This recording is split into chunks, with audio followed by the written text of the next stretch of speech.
What is up, everybody? Welcome to another weekly edition of Drive for Show, DFS for Dough here on RotoGrinders, bringing you another golf tournament discussion this week. And we have, I think, what some people would consider, one of the first true tournaments of the year. Done are the Pro-Ams, done are the multi-course rotations. We kind of settle into a pretty nifty spring schedule, which fits nicely with football season ending this weekend as well. So traditionally, the end of the football season as always corresponds with the Waste Management Phoenix Open.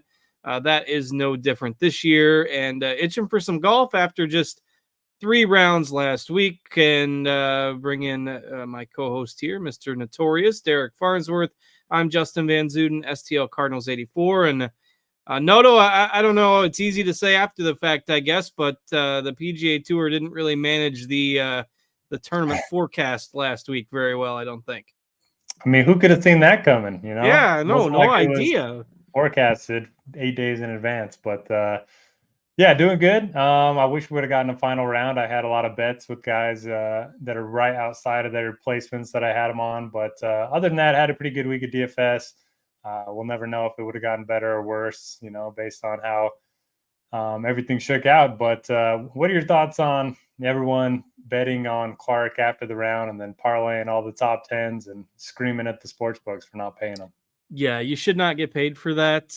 It's pretty obvious that you were just trying to root for the thing to get canceled. I mean, I can maybe see, like, if you bet with a couple holes to go, obviously you wouldn't have been able to have like the top 20 all in order at that point. If you wanted to get like all the top 10 or the top 20 guys, you really had to wait until basically the final putt was being hit. I can see if you bet like Clark to win with a couple holes left and that was the only bet you made, kind of shooting for that to stand up. But let's be realistic here. If we all want to be sports bettors and we want, the community to succeed, but we also want the sites to be around for a long time. And if you see, one guy placed a $20 bet or whatever to win like 750 grand, that is just not practical when I am very much on the side of the better most times. But that one feels like a little bit too much of a loophole to try to exploit. So I can see clamoring to be paid out if you did it with like 3 or 4 holes to go and you just bet on Clark to win. But the top 20, parlaying them all together, that's you shouldn't expect to get paid for that, in my opinion. Yeah, I agree with you. And they actually did pay out anyone that bet before the last putt dropped. So if you got in right before that last putt dropped, I saw some people, I had those 10-leg parlays that were like 20-1. So, props to them, I guess. But if you were crying to the books about that, it's probably not a good look. Yeah, and you might find yourself not being able to bet very much longer on that platform. Yeah. If you are trying to, shake down that. I suppose if you shake them down for 700 grand before you get banned, maybe it's worth it. But it was a little bit of shenanigans going down there last week. Like you, I wish they would have gotten the final round in. I had just kind of one main lineup in DFS last week and was on the verge of the cash line, just short of the cash line heading into the final round. So it was a little disappointing that they didn't, maybe try to play like 6 extra holes per day or something to try to get it in, knowing that the forecast was pretty brutal for Sunday and Monday. I mean, heading into the start of the tournament, but alas, they didn't do that. And so it was a 3-round tournament last week at Pebble with Wyndham Clark, who was 100-1 in some spots, taking it down, which I believe makes the 4th tournament in a row with the 100-1 winner. At least he wasn't 100-1 everywhere, but he was 100-1 in a couple places. So I think that counts as 4 in a row. We'll see. I mean, this absurdity, it has got to end sometime, right? Yeah, it's actually 5 in a row. Okay, 5 in a row. I lost count. It's happened so many times. Yeah, Chris Kirk at the century. So yeah, I mean, our long shots didn't hit last week. I think we had Seabez and Nick Taylor, I want to say, but might keep going this week. Nick Taylor definitely didn't hit. I'll tell you that much. Already getting questions about the snake draft. We'll just fire up an empty one at the end of the show. We'll let you know which one it is. So we'll try to get everybody in this week. We'll try to find one that doesn't have any occupants before we get in. If the demand is increasing, ever increasing for the popular snake draft. We'll hop into one of those at the end of the show.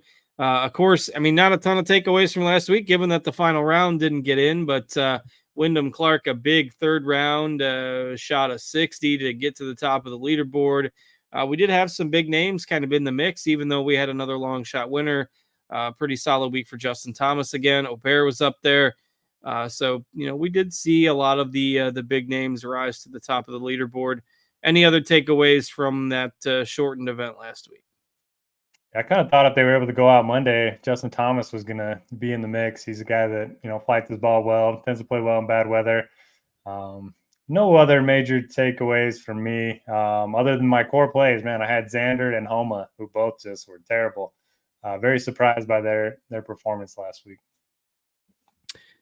Yeah, Thomas was one of the guys on my main lineup there that I was really rooting for him to climb up the leaderboard at the end, but did not get that final round opportunity. So we move on to a new week. Waste Management Phoenix Open, fun tournament here. Always contested. The same week as the big game in the NFL side. We have had a few field changes, so just about an hour before we went, or maybe a couple hours before we went on the air, Kevin Streelman has withdrawn, so make sure you don't have Kevin Streelman in any of your lineups. Bobby Mack is in the field. Xander Schauffele and Patrick Rogers both withdrew after DraftKings released their pricing, so they are not. Those two guys are not in our projections as of this moment. But again, just make sure if you set your lineup super early, you don't miss particularly Schauffele not being in the field. And that leaves us with probably the first time in a long time where we've only had two golfers at the 10K mark on DraftKings. And it's Justin Thomas with his hot start to the year right at 10K, and Scotty Scheffler, who's had a couple of really strong finishes at this tournament in the past, at 11.6 on DraftKings. So obviously, the ownership is going to be high because there aren't a ton of guys to spend all the way up on this week. So what do you make of Scheffler and Thomas up at the top? Yeah, so I'm typically fine being underweight on the most expensive guys, but this week I'm going to be overweight on both of them. I have them both tagged as a core play. Doesn't mean you have to use them in the same lineup. It's kind of tough to do. You can, but yeah, for MME, I think I'm going to have probably 60, 70% of both. So there's going to be an overlap there in my lineups quite a bit. I just have a hard time not playing these guys. Scheffler back-to-back wins here. Obviously, the best tee to green guy in the field. And this is the course where you want those good ball strikers, good tee to green golfers. We've seen Hideki win here. We've seen Scheffler win here. So bad putters can tend to play well here. Then JT, just T6 or better in 5 straight starts worldwide. T13 or better in 5 straight starts here. If I'm deciding between the two, I guess I'll go JT because he's cheaper, but I love them both. If you haven't looked this up yet, I hope it's a good trivia question, but do you know who the last person was to win 3 tournaments in a row, the same tournament 3 years in a row on the PGA Tour? I want to say it is the John Deere Classic and Steve Stricker. Very good. That is correct. 2009, 2010, and 2011. Steve Stricker won the old JDC 3 times in a row. I'm surprised that that hasn't happened since then. I mean, I know it's obviously difficult, and that sort of comes after prime Tiger years, but I don't know. Just it's pretty rare. So Scheffler will be looking to do that. Let's see. So Tiger, I just pulled up this article from PGA Tour, an older one. Tiger actually won the Farmers Insurance Open and the Arnold Palmer Invitational 4 times in a row, 2000 to 2003 at the API and 2005 to 2008 at the Farmers. And then there were 4 other tournaments that he won 3 times in a row. So good. That just goes to show you how many times Tiger did it. But all those were the most recent one ended in 2008. So Stricker, 2009, 2010, 2011, the last one to win the same tournament 3 times in a row. Will probably win you absolutely nothing in your local trivia contests, but there you go. So we'll see what Scheffler can do. And I mean, I agree, it's tough to fade these guys this week in a field that it's decent, but it does tend to drop off a little bit, especially as you get towards the bottom part of the 9K range. I've been all aboard the Thomas bandwagon already so far this year. Certainly not going to stop. playing him with the 6th and a 3rd to start his 2024 season. And then Scheffler, obviously, no introduction needed at this point, and he's coming off, I mean, what was a relatively disappointing week for him in 3 rounds, and still finished T6. So pretty high floor for him these days as well. And I think, just naturally, if you're playing a lot of those guys, like Noto said, 60 to 70% of those top 2 guys, that's probably going to make you a little bit underweight on the next range. But before we dig in there, I just kind of jumped right into talking about Scheffler and Thomas there when we were transitioning from last week. But for those who might not be familiar with the course, obviously TPC Scottsdale is your host this week, and certainly a unique venue, a unique kind of layout to the course and spectators. I know Noto has been to the tournament before, so quick overview here of the course before we go any further. Yeah, so the front 9 and the back 9 couldn't be any more different. You have a very quiet front 9, very few fans over there.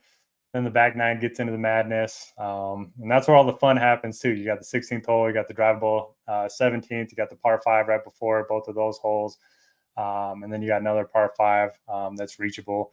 But yeah, it's par 71, not overly long. You're going to see a lot of drivers this week. I was looking at the average driving distance here last year was 303 yards, and one of the highest on the PGA Tour last year. So you're going to see a lot of drivers. The greens here very fast. They got rid of the Bermuda in the greens, so now they're just straight Poana.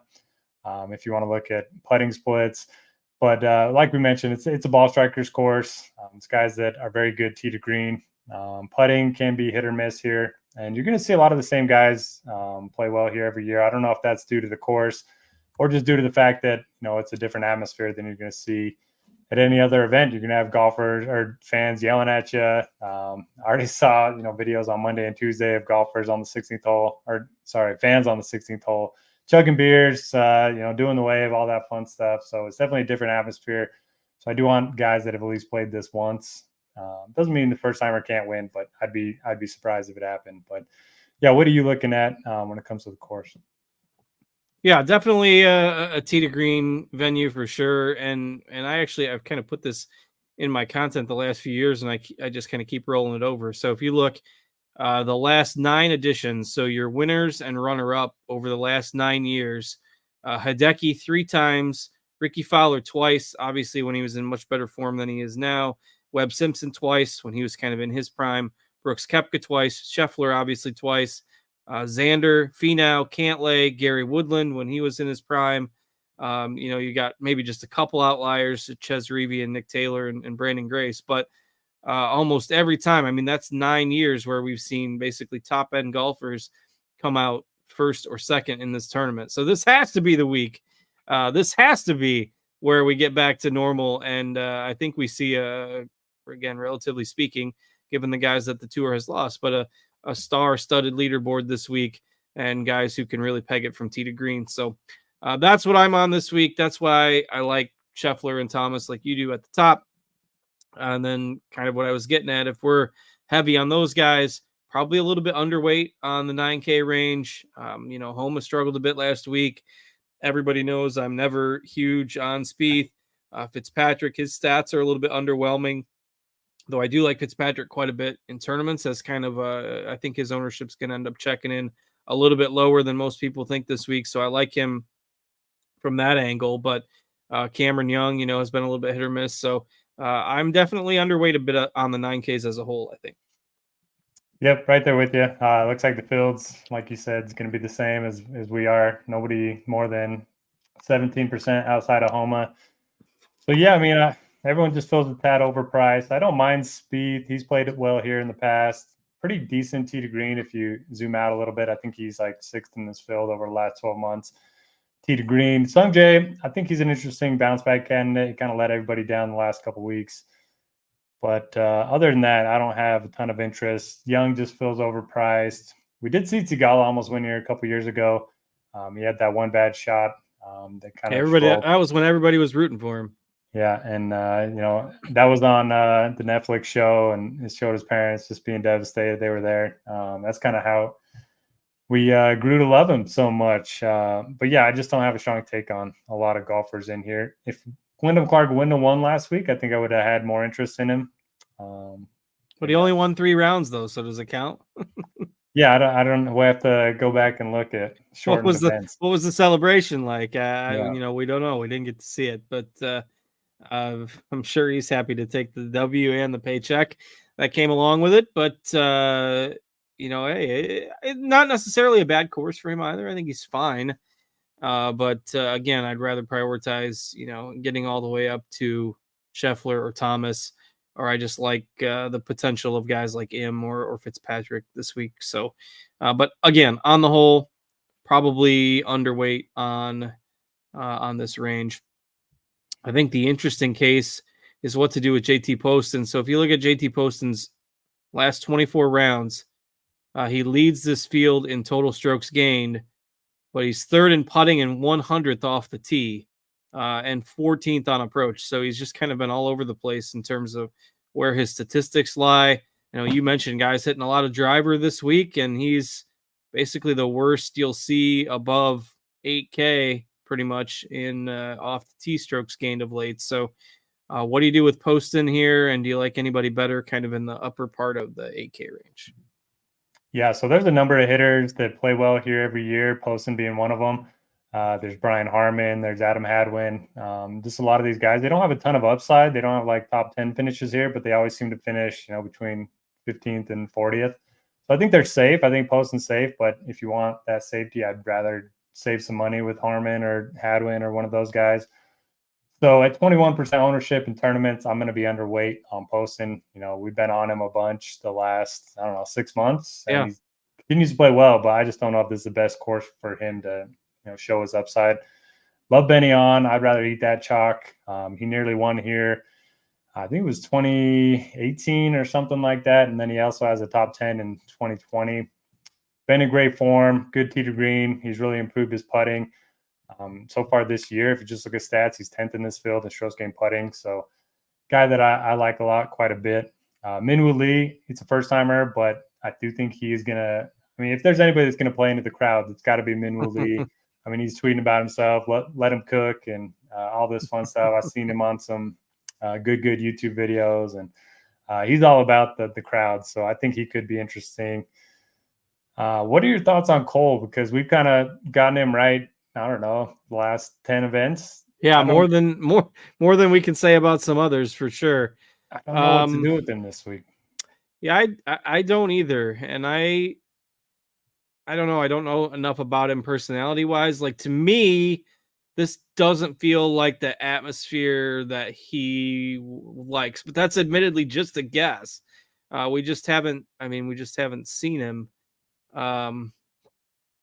But he just keeps on, outside of that one event, he just keeps on piling up like top 20s. So I do not have a strong take. I will probably end up being underweight, but I feel nervous about it this week. Like, I don't have a lot of conviction, and it's weird because like you said, we've gotten him right a lot. But I think at the moment I'm out on Cole, but that does make me nervous more so than it did a couple weeks ago at the Farmers.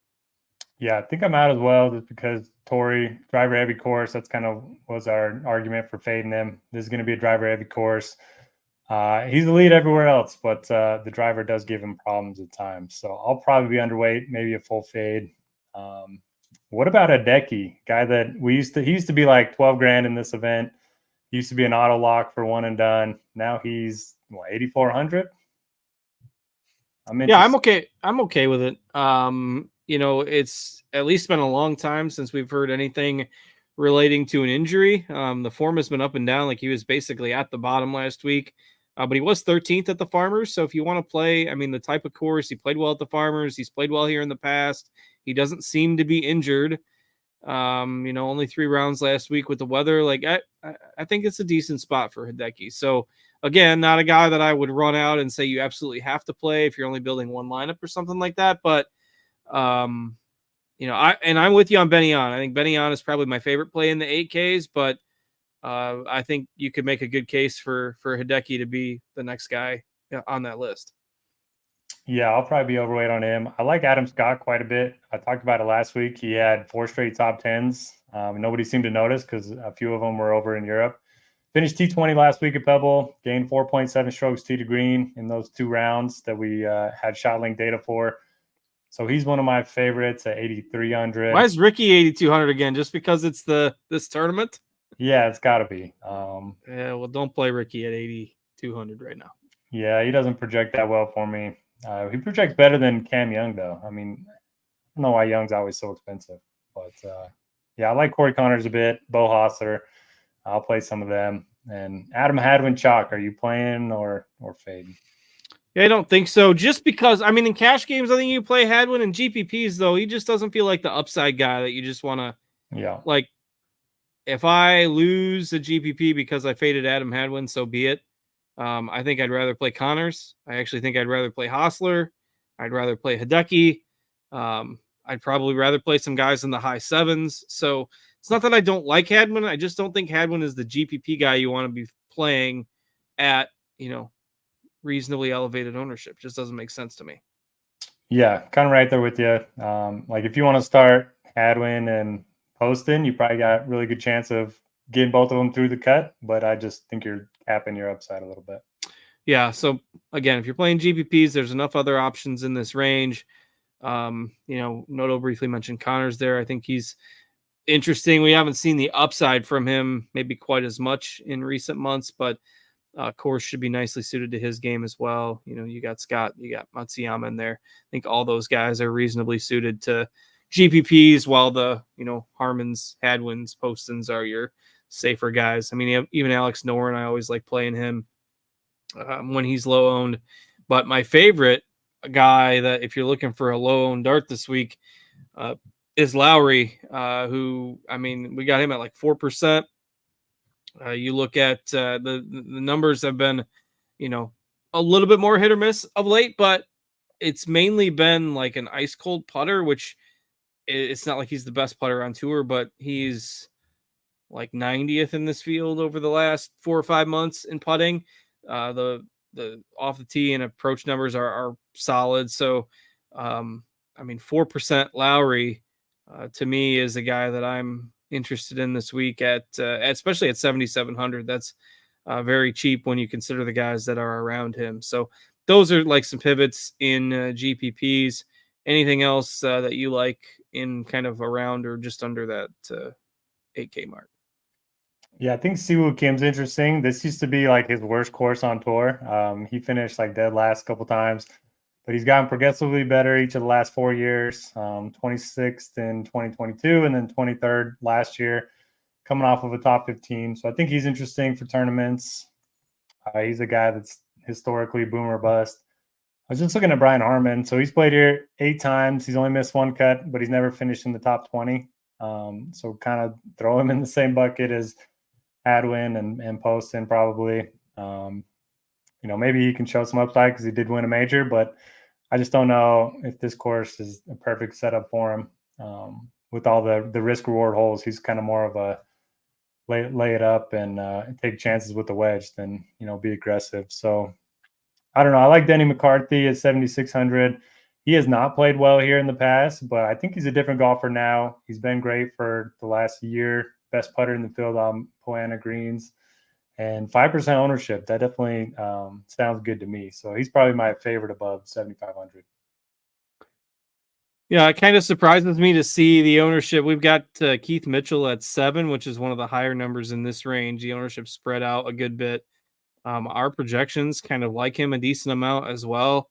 I used to be kind of as high on Keith Mitchell as anybody, and he is aggressive and he does like to wield the driver, but it's been a long time since we've seen a lot of consistency out of him. I can see the argument, especially when you consider that a lot of the other like guys that project well in this range are the quote unquote safer guys. The guys we've already discussed are the likes of Seabez or Brendan Todd. They're more of the safe types. So again, I get that argument for Mitchell. I think he's okay in GPPs.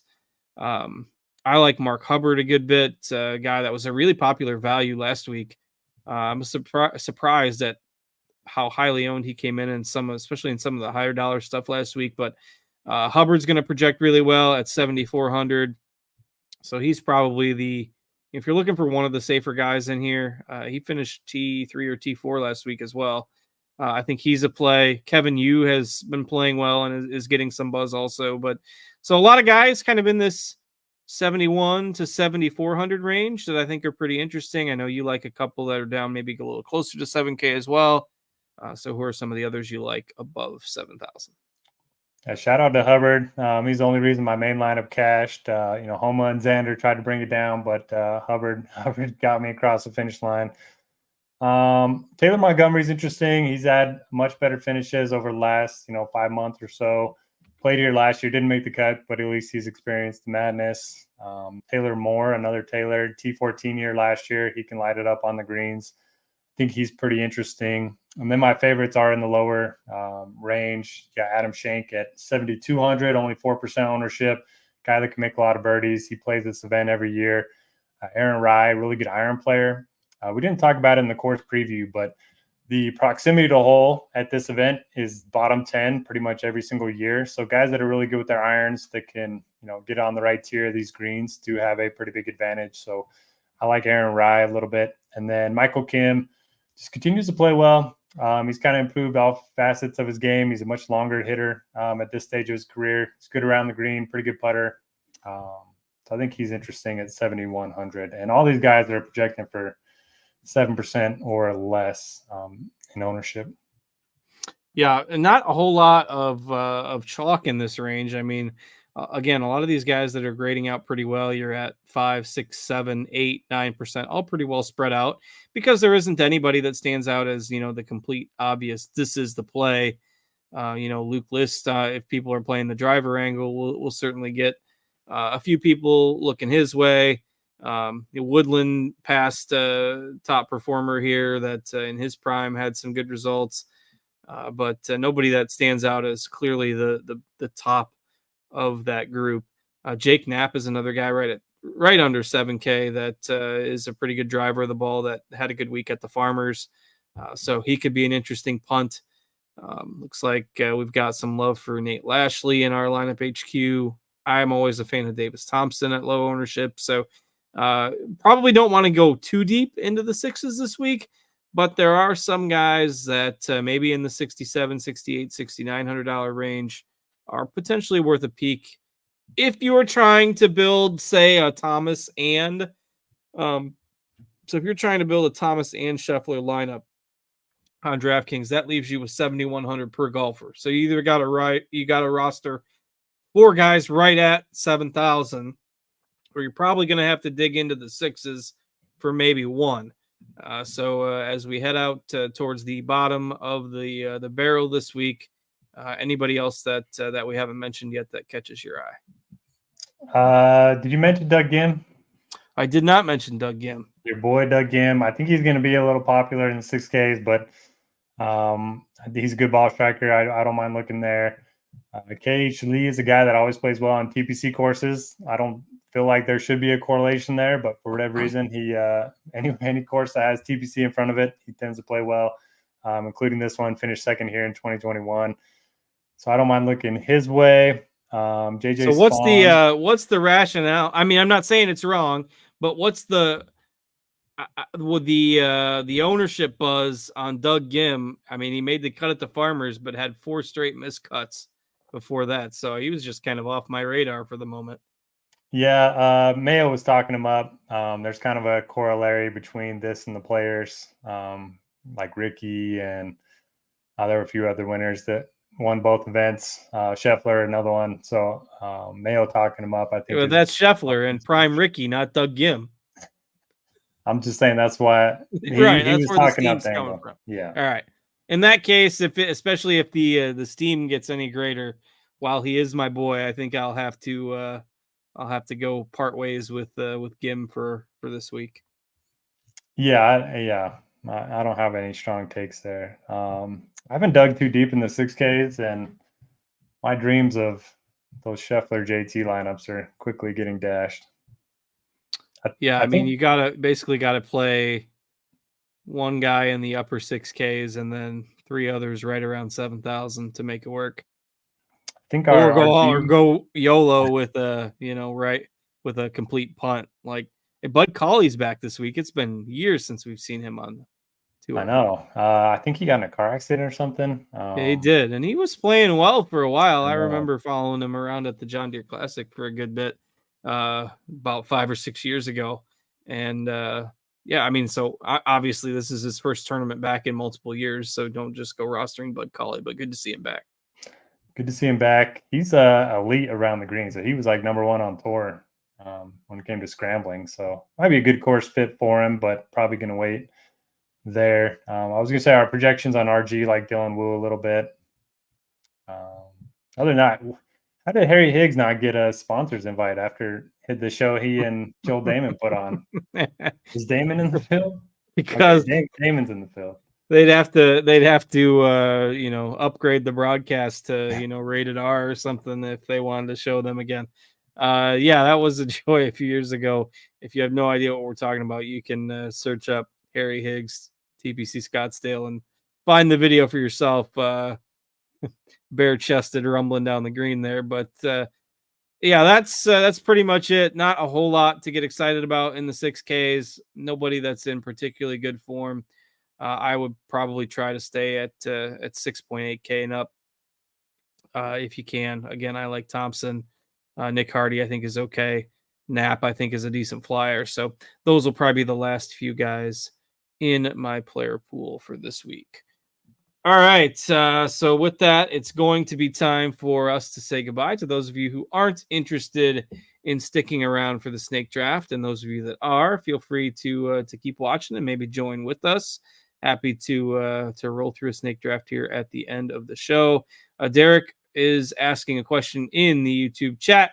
DKGPP, do you like Connors or Siwoo more this week? Yeah, I think Siwoo is the obvious GPP play. Connor's the obvious cash play. So I think I would differentiate that way. There you go. All right. So let me try to find a snake draft here, and we'll get that rolling. Let's see. Is there no $5 6-man out there right now? There's a $5 6-man with one person in it, but we want to try to get as many people as possible. So unless that's you, if we can go up. Oh, that's Liv. I don't want Liv. Hang on. Yeah, I did that too. I had it. They filtered it to Liv. So okay. So the there's a $5 and a $10 that are both 1 of 6, and there's a $20 that's 0 of 6. So I don't know. I don't want people to squawk if we go all the way up to $20. There's a $5 12-man with 2 people. I don't know if we can find 10 to join though. Yeah, that got us in trouble last time. Yeah, so you want to do the $5 1 of 6 or scoop up if 20's? I don't know. 20 might be a little too rich. Let's do the normal $5 1 of 6. I don't want to leave people out if they don't have a 20 link in the chat. So we got a $5. Noto and I make entries 2 and 3. $5 6-man. Now we got 4 in there, and I'm sure that'll fill up pretty quick with the people we had asking about it anyway.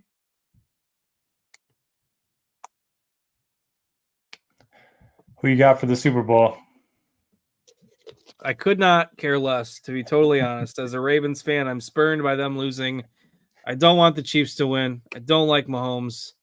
I don't like Taylor Swift dominating the NFL coverage. I'm a boomer. But I don't really like the Niners either. I mean, they've won enough Super Bowls. Everyone's going to just, if they win, just continue arguing about whether Brock Purdy is good or not.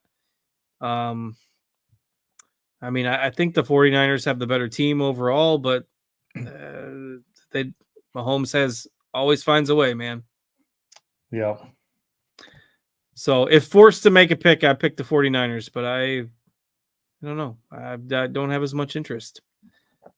Obviously, when your team gets eliminated in the round before the Super Bowl, I suppose you're going to be a little jealous. At least you got to the dance. The Jags lost to the freaking Titans to lose the division. Fair point. But see, now I got to put my faith in the Cardinals being good this year, and that generally isn't a good proposition these days either. But it's okay. It's why we love the game, and DFS baseball will be here before we know it. So. What's the nearest basketball team to you? The nearest one is the Bulls. So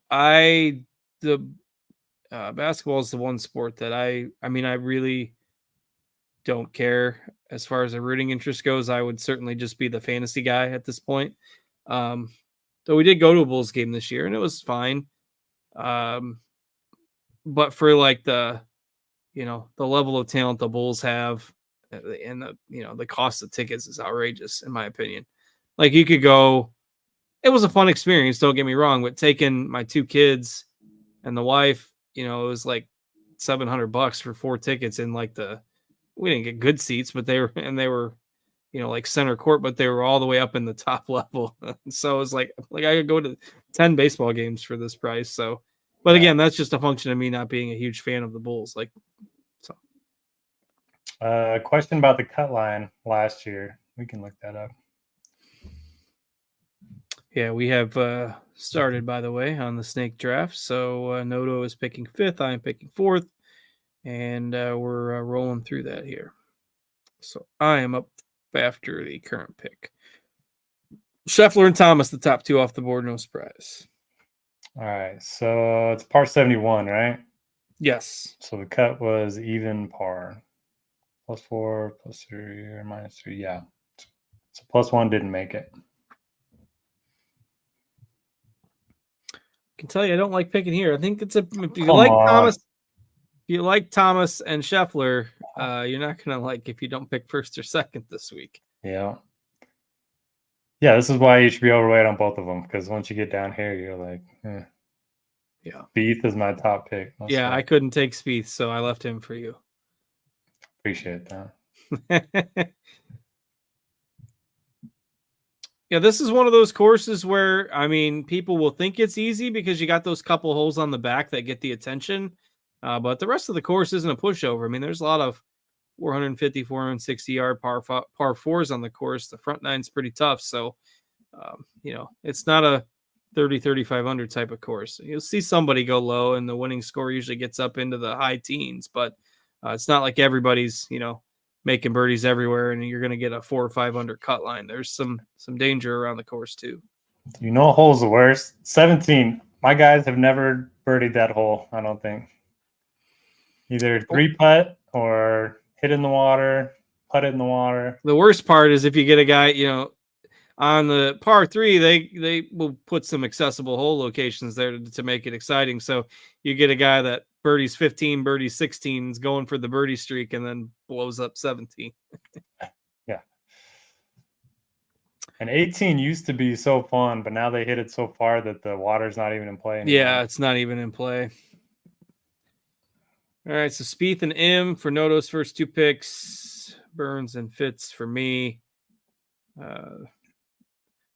D-Rock and Tug Rules, 2 of our regulars, have cheated the system to get Scheffler and Thomas 1 and 2. So kudos to them. I'm okay donating my $5 if they JT and Scheffler finish. You'll make up that $5 if they finish 1-2 in the snake draft. See, I really like that start. I don't think there's a whole lot of difference in the middle. So you like D-Rock's got Scheffler, Tom Kim, and Hideki. That's a pretty good start. Yeah. I mean, Hideki's as good as Spieth, probably. Yeah.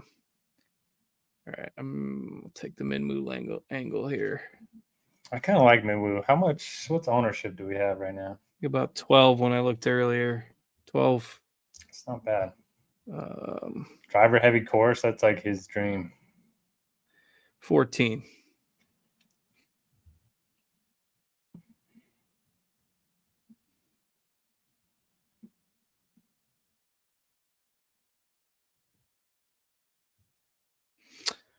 Cam Young and Siwoo Kim on the turn there, and we're rolling into the 4th round. So Noto's up now.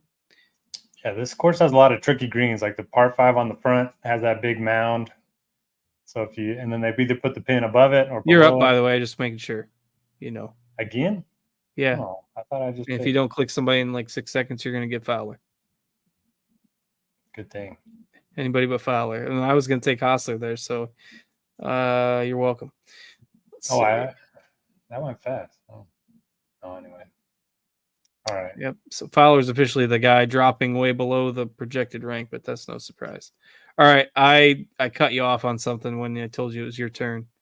Oh, there's just a lot of slopes in the greens, and so you kind of got to get lucky based on where the pins are.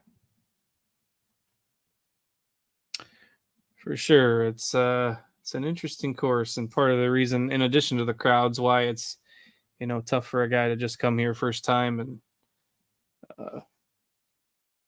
have a ton of success right off the bat. So, all right, we're into round 5 now. Noren, Hadwin, Harmon off the board, Akshay off the board. There goes Ricky finally in the 5th round. If anyone's going to the event, Tambo, who used to be on the show with us, he's got a big party out there going, so hit him up. All right, Hubbard for me, and you're up again. Dude, Dietrich's been awesome. He has been awesome. Another solid week for him last week, T4. No harm taking him in this spot. I don't like anybody. I'll go Keith Mitchell. Okay. Reasonable format to take Keith Mitchell. He can be your bench guy if he completely implodes. Yeah.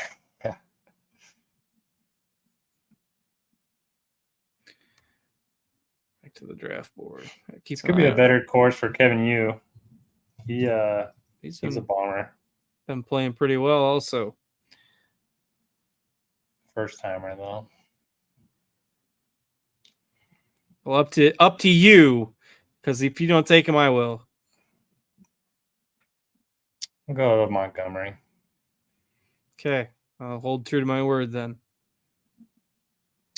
And we're already in the 6th round here, so just one more pick left for both of us.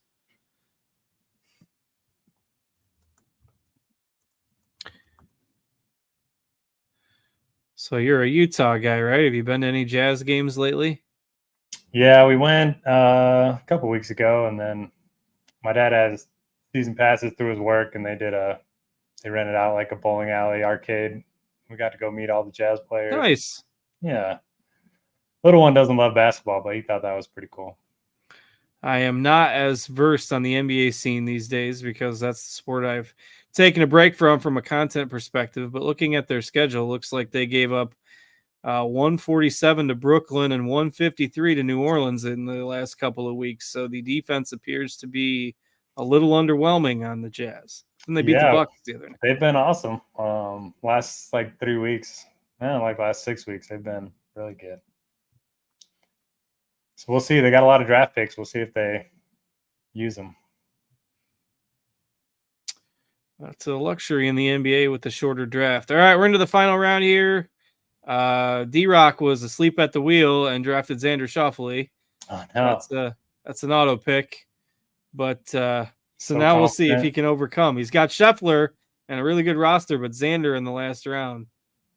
I know the feeling. If you win with a 0, that's a flex. So. But he's an automatic bench guy there. Maybe I should take Rodgers just to. No, our rosters are handicapped by virtue of picking 4th and 5th. We don't need to get any giveaways here. Michael Kim, I don't mind Michael Kim this week as well. Certainly a guy that won't mind the crowd.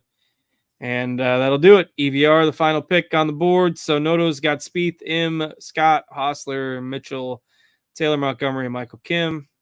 Burns, Fitz, Minwoo Lee, Lowry, Hubbard, Yu, and Seabez for me. So with that, we will call it another week here on the show. Always appreciate you checking us out. And again, we'll get into a pretty good groove with these springtime events. And there'll be some big prize pools out there as well. With the football season coming to a close. So thanks as always for watching. Leave the video a thumbs up. Appreciate that very much. Thanks to Steve for producing behind the scenes whilst live tilting Cormac Ryan in college hoops. Appreciate the double sport dedication there from Steve. But all kidding aside, Steve does great work for us, and we thank him for hanging out late into the evening to produce the show. And thanks to Noto for joining me as well. I'm Justin. Have a great week, everybody, and good luck. We will see you later.